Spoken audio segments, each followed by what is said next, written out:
ಅಥಣಿಯಲ್ಲಿ ಭೀಮ ಜಯಂತಿ ಸಂಭ್ರಮ. ಬಿಜೆಪಿ ಕಾರ್ಯಾಲಯದಲ್ಲಿ ಭಕ್ತಿಭಾವದ ಭೀಮ ನಮನ. ಸಮಾನತೆ, ನ್ಯಾಯ ಮತ್ತು ಮಾನವ ಹಕ್ಕುಗಳ ಶಾಶ್ವತ ಧ್ವನಿಯಾದ ಮಹಾಮಹಿಮ ಡಾಕ್ಟರ್ ಬಾಬಾ ಸಾಹೇಬ್ ಅಂಬೇಡ್ಕರ್ ಅವರಿಗೆ ಭೀಮ ನಮನಗಳು. ಅಥಣಿ ನಗರದ ಬಿಜೆಪಿ ಪಕ್ಷದ ಕಾರ್ಯಾಲಯದಲ್ಲಿ ಭಾರತ ರತ್ನ ಡಾಕ್ಟರ್ BR ಅಂಬೇಡ್ಕರ್ ಅವರ 135ನೇ ಜಯಂತಿಯನ್ನು ಅತ್ಯಂತ ಗೌರವ ಮತ್ತು ಭಕ್ತಿಭಾವದಿಂದ ಆಚರಿಸಲಾಯಿತು. ಸಂವಿಧಾನದ ಶಿಲ್ಪಿ, ಶೋಷಿತರ ಶಕ್ತಿಯ ಪ್ರತೀಕ, ಶಿಕ್ಷಣದ ಮಹತ್ವವನ್ನು ಸಾರಿದ ಮಹಾನ್ ಚಿಂತಕರಾದ ಬಾಬಾ ಸಾಹೇಬರ ಸ್ಮರಣೆಯಲ್ಲಿ ಈ ಕಾರ್ಯಕ್ರಮವು ಭಕ್ತಿಪೂರ್ವಕವಾಗಿ ನೆರವೇರಿತು.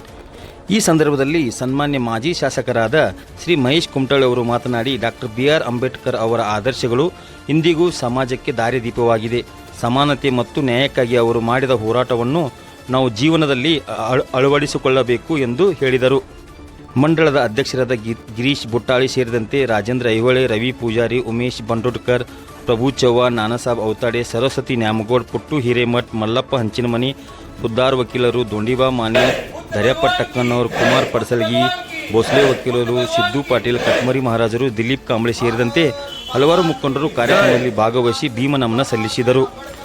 ಕಾರ್ಯಕ್ರಮದ ವೇಳೆ ಬಾಬಾ ಸಾಹೇಬರ ಭಾವಚಿತ್ರಕ್ಕೆ ಪುಷ್ಪ ನಮನ ಸಲ್ಲಿಸಿ ಅವರ ತತ್ವಗಳನ್ನು ಜೀವನದಲ್ಲಿ ಅಳವಡಿಸಿಕೊಳ್ಳುವ ಸಂಕಲ್ಪವನ್ನು ಕೈಗೊಳ್ಳಲಾಯಿತು. ಶಿಕ್ಷಣ ಪಡೆದುಕೊಳ್ಳಿ, ಸಂಘಟಿತರಾಗಿ ಹೋರಾಡಿ ಎಂಬ ಬಾಬಾ ಸಾಹೇಬರ ಸಂದೇಶ ಇಂದು ಕೂಡ ಪ್ರತಿಯೊಬ್ಬರಿಗೂ ಮಾರ್ಗದರ್ಶನವಾಗಿದೆ. ಜೈ ಭೀಮ್, ಜೈ ಸಂವಿಧಾನ್. ವರದಿ ವಿಠ್ಠಲ್ ಕೋಕಟೆ, ನಕ್ಷತ್ರ ನ್ಯೂಸ್, ಅಥಣಿ.